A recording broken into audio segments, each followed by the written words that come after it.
yang mana gatal semua tu tak kira lah atuk ke nenek ke whatsoever ke. Korang ingat korang ada bini, ada isteri, ada anak, ada cucu. Malu sikit Murah sangat korang nak tunjuk benda korang tu dekat I semata-mata. Untuk apa? Media sosial sepatutnya menjadi platform untuk berhubung dan berkongsi. Namun bagi pelakon Zima Din, ia bertukar menjadi pengalaman yang cukup memualkan.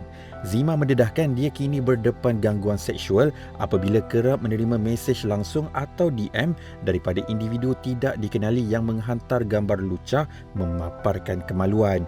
Dakwah pelakon itu, perkara berkenaan berlaku hampir setiap minggu sehingga dia hilang sabar dan membuat laporan polis. Ikuti luahan Zima mengenai gangguan yang dialaminya. Lately ni memang ramai sangat orang yang DM tunjuk kemaluan sebab kakak ni berniaga. Lepas tu memang kakak gunakan sokmed tu untuk bisnes lah. Tapi DM terus tunjuk kemaluan. Kemarinnya tu enough lah, kakak rasa macam korang ni kurang ajar. Korang tak ada family ke kan nak buat macam ni? Kau tak ada mak ke? So macam sakit sangat hati. Mungkin lah macam kakak macam pagi kan. So macam sedikit touching lah. Tapi yang sedihnya ramai yang macam ni orang kita, orang Melayu. Sebenarnya gangguan seksual yang akak terima ni di media sosial, adakah ini kali pertama ataupun sebenarnya pernah berlaku sebelum ni ataupun kerap kali berlaku? Kerap sangat. Setiap minggu lelah tanah. Sebelum ni kakak just block.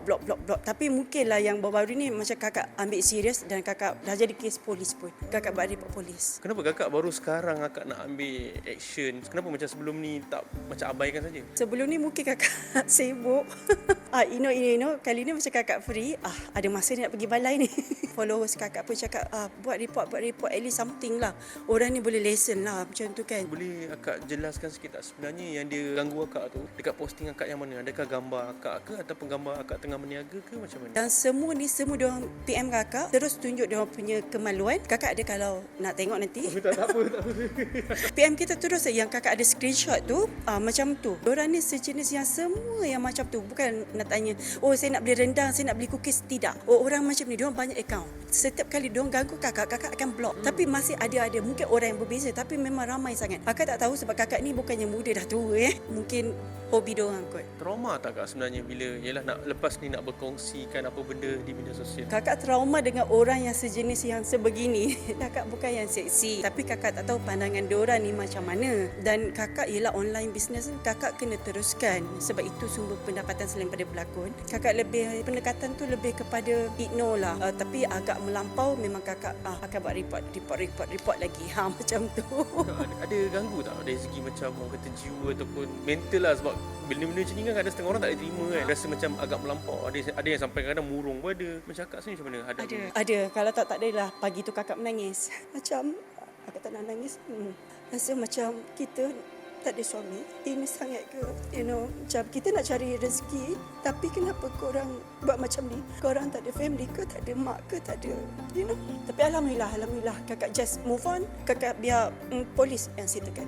So kakak post gambar pergi kena kahwin. Pakai baju kebaya. Kakak tak tahulah kalau baju tu seksi ke apa. So lebih, selepas ni kakak mungkin tak ada post gambar apa-apa. Kalau ada pun mungkin kerja dan juga benar kerja lah. Kalau kakak ada post pun aktiviti kakak macam kakak pergi hiking ke, contoh itu je. Tapi mungkin kakak lepas ni kakak akan kurangkan sedikit lah. Yelah orang macam ni dia orang tak kira kan. Even pakai tudung pun dia, kalau dia orang nak ganggu, nak tunjuk benda tu, dia tunjuk juga. Yang mana gatal semua tu tak kira lah atuk ke nenek ke whatsoever ke. Korang ingat korang ada bini, ada isteri, ada anak, ada cucu. Malu sikit Murah sangat korang nak tunjuk benda korang tu dekat I semata-mata. Untuk apa? Kita ni sesama Islam. Tolonglah bagi sedikit rasa hormat. Tolong malu sikit. Hari ni korang buat dekat saya macam ni, esok lusa benda tu berpusing.